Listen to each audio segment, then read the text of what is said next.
మెదక్ జిల్లా చిన్నశంకరంపేట మండలం చందంపేట గ్రామంలో ఏకలవ్యుని జయంతిని పురస్కరించుకుని ఏకలవ్య యువజన సంఘ ఆధ్వర్యంలో జయంతి వేడుకలు ఘనంగా జరిపారు. అనంతరం యువజన సంఘ సభ్యులు మాట్లాడుతూ మహాభారతంలో కూడా విలువిద్యలో పేరు ప్రఖ్యాతులు సాధించినటువంటి మహా వ్యక్తి ఏకలవ్యుడు అని వారు తెలిపారు.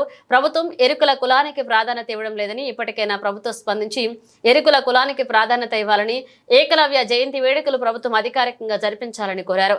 ఈ కార్యక్రమంలో నరసింహులు, ఎల్ఎం, శ్రీకాంత్, రమేష్ పాల్గొన్నారు. మన ఏకలవ్య మన కుర్రు వాళ్ళు జూలై 17, 2024 నాడు మనము ఈరోజు జరుపుకుంటున్న ఏకలవ్య పండగ జయంతి పండగ మనకు శుభ సంతోషంగా బాగుండాలని, మనందరికీ మంచి జరపాలని, మరి అందరూ పబ్లిక్లో మరి మన ఏకలవ్య మన ఎరకల వాళ్ళు గిన ప్రతి ఒక్కరు ఐక్యమత్యంతో మరి ముందుకు సాగాలని కోరుకుంటూ నేను ముగిస్తున్నాను.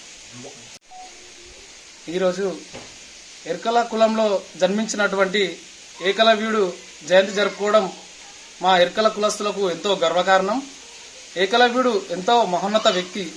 ఎందుకనగా ద్రోణాచార్యుడు దగ్గర విలువిద్యలు నేర్చుకుందామని అనుకున్నప్పుడు ద్రోణాచార్యుల వారు మీరు తక్కువ కులస్తులు, మీరు ఎరుకల జాతి వాళ్ళు అని తిరస్కరించి అతనికి విలువిద్యలు నేర్పించకుండా ఉన్నాడు. అలాంటప్పుడు మన ఏకలవ్యుడు అతని ఫోటో పెట్టుకొని మరి విలువిద్యలు నేర్చుకొని అతని శిష్యుల కంటే ఎక్కువగా విలువిద్యలు నేర్చుకొని అందులో ఎంతో నైపుణ్యం పొందాడు.